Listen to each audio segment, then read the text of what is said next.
Le prélèvement capillaire est l'un des gestes les plus fréquents en soins infirmiers. Pourtant, c'est aussi un geste où beaucoup d'erreurs passent inaperçues. Et certaines faussent complètement les résultats. Faut-il désinfecter à l'alcool ou piquer exactement ? Essuyer la première goutte? Je suis Clément, infirmier, et dans cette vidéo, je te montre comment réaliser ce geste correctement, pas à pas. De la préparation du matériel jusqu'à la lecture du résultat avec les erreurs à éviter. Tout ce que tu vas voir est issu d'un article validé par des experts et basé sur les dernières recommandations. Si tu veux le consulter après la vidéo, le lien est en description. Avant de passer à la pratique, faisons un bref rappel théorique. Le prélèvement capillaire consiste à recueillir une petite quantité de sang issue du réseau capillaire par piqûre transcutanée. On utilise généralement un autopiqueur au niveau du doigt. Ce geste permet d'obtenir des résultats rapides selon différentes méthodes. Bandelette réactive pour la glycémie, appareil de type HemoQ pour l'hémoglobine, ou test immunochromatographique pour les β-HCG et les sérologies. En pratique, tu réaliseras surtout des glycémies capillaire pour le suivi des patients diabétiques ou à risque d'hypoglycémie. Chez l'enfant, on privilégie souvent cette technique par rapport au prélèvement veineux car elle est moins douloureuse et préserve le capital veineux. Mais attention, ce prélèvement n'est pas toujours fiable. En cas d'état de choc, d'hypoperfusion périphérique ou de déshydratation sévère, la vasoconstriction périphérique rend les résultats moins fiables. Dans ces situations, privilégie le prélèvement veineux comme référence. Ne pique jamais sur une zone lésée, œdémateuse ou infectée. En cas de lymphœdème avéré du membre supérieur, utilise le bras contralatéral. Et point important, chez l'enfant, avant 6 mois, la ponction au doigt est strictement contre-indiquée. Entre 6 mois et 1 an, elle devient possible selon le poids et l'épaisseur tissulaire, généralement au-delà de 9 à 10 kg, et selon les protocoles de ton service. En dessous de ces seuils, on utilise exclusivement le talon pour éviter le risque de lésion osseuse. Il existe 3 sites de ponction pour le prélèvement capillaire. Le choix du site dépend de l'âge du patient, de l'accessibilité et du volume de sang requis. Un bon choix conditionne la réussite du prélèvement, la fiabilité des résultats et le confort du patient. Chez l'adulte et l'enfant de plus d'1 an, le site de référence est la face latérale de la pulpe du majeur ou de l'annulaire, de préférence sur la main non dominante. Ces doigts sont moins sollicités au quotidien et moins calleux. Évite le pouce et l'index, ce sont les doigts de la pince, indispensables pour saisir les objets. Les piquer à répétition peut entraîner une perte de sensibilité gênante. Évite aussi l'auriculaire, le tissu adipeux y est trop fin, ce qui expose un risque de lésion osseuse. Et surtout, ne pique jamais au centre de la pulpe, c'est une zone très innervée et beaucoup plus douloureuse. Pique toujours sur le côté du doigt, perpendiculairement aux empreintes digitales. En cas de prélèvement répété, alterne les sites. Avec le majeur et l'annulaire des 2 mains, tu disposes de 8 points de ponction possibles. Chez le nouveau-né et le nourrisson de moins de 6 mois, le talon est le seul site autorisé. La ponction doit être pratiquée uniquement sur les bords médial ou latéral de la face plantaire. Les zones centrales et postérieures du talon sont formellement contre-indiquées. Chez le prématuré, le calcanéum peut se situer à moins de 2 mm de la peau, ce qui expose un risque d'ostéomyélite et de lésions nerveuses. La ponction doit être perpendiculaire à l'axe du pied pour faciliter l'écoulement du sang. Tu as peut-être entendu parler du prélèvement au lobe de l'oreille. C'est un site alternatif chez l'adulte, moins douloureux que le doigt.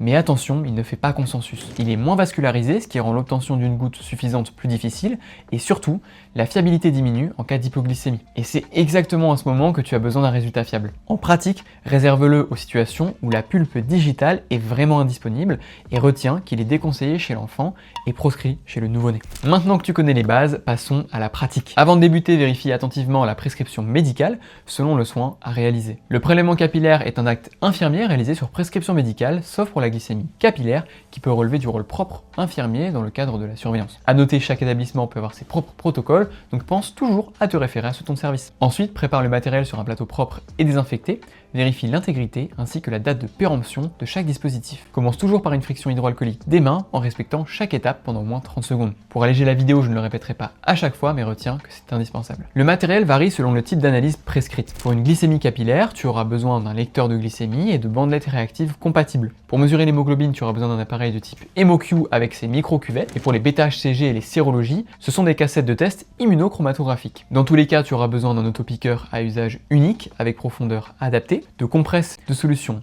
hydroalcoolique, de gants à usage unique, d'un collecteur OPCT pour l'élimination des autopiqueurs, et d'un sac pour les déchets. Point important pour l'antisepsie, pour une glycémie capillaire, privilégie les lavages à l'eau tiède et au savon qui donnent des meilleurs résultats. L'alcool peut interférer avec les enzymes de la bandelette. Si ton établissement utilise de l'alcool, assure-toi qu'il s'est complètement évaporé avant la ponction, au minimum 30 secondes. En revanche, pour les autres prélèvements comme HemoQ ou les sérologies, une désinfection à l'alcool à 70 degrés est recommandée et optimale. Si tu as préparé ton matériel dans une autre pièce, refais une friction hydroalcoolique des mains en arrivant au chevet du patient avant tout contact avec lui et son environnement. Identifie-le formellement en lui demandant son nom, prénom, date de naissance et obtiens son consentement oral. Explique toujours le geste au patient. Le prélèvement capillaire est généralement peu douloureux, la piqûre est brève et la sensation disparaît en quelques secondes. Pour les patients qui appréhendent le geste, rassure-les, avec un autopiqueur bien réglé et une bonne technique, la douleur est vraiment minime. C'est beaucoup moins invasif qu'un prélèvement sanguin classique. Installe le patient confortablement, en position assise ou allongée, la main facilement accessible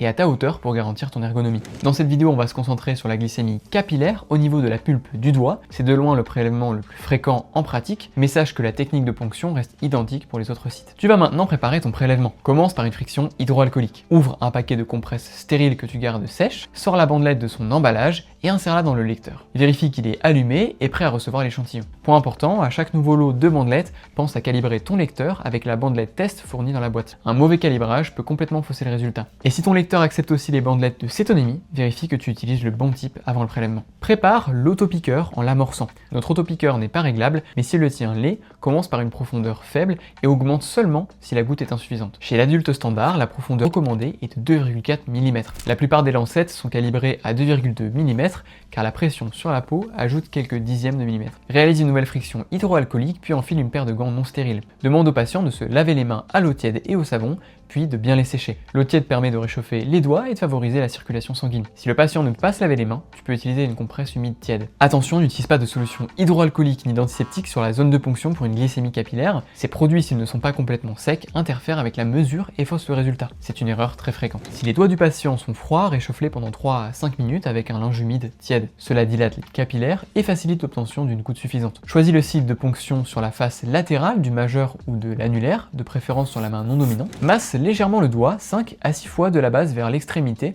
pour stimuler la circulation et favoriser l'écoulement du sang. Attention, évite de comprimer le doigt de façon excessive car cela cause une émolisation et fausse les résultats. Positionne l'autopiqueur fermement contre la face latérale du doigt, perpendiculaire aux empreintes digitales. Préviens le patient puis déclenche l'autopiqueur d'un geste ferme. Essuie la première goutte avec une compresse sèche. Cette première goutte contient du liquide interstitiel qui peut diluer l'échantillon et fausser le résultat. C'est une étape importante que beaucoup oublient. Laisse une nouvelle goutte de sang se former. Si elle est insuffisante, tu peux exercer une légère pression à la base du doigt. Approche la bandelette de la goutte de sang. Selon le modèle et le lecteur, la bandelette aspire automatiquement le sang par capillarité. Assure-toi que la zone réactive est bien remplie. Important, le prélèvement doit être effectué rapidement après la ponction pour éviter la microcoagulation qui altérait la qualité de l'échantillon. Applique ensuite une compresse propre sur le point de ponction et demande au patient de maintenir une légère pression pendant quelques secondes jusqu'à l'arrêt du saignement. Pour les autres prélèvements comme l'HemoQ ou les tests rapides, la technique de ponction est exactement la même, seul le dispositif de recueil change. Et n'oublie pas l'antisepsie à l'alcool avant le geste. Élimine immédiatement l'autopiqueur dans le conteneur OPCT, retire la bandelette usagée et jette-la dans le sac avec les compresses souillées. Jette tes gants et réalise une friction hydroalcoolique si nécessaire, pose un pansement adhésif sur le point de ponction. Aide le patient à se réinstaller confortablement,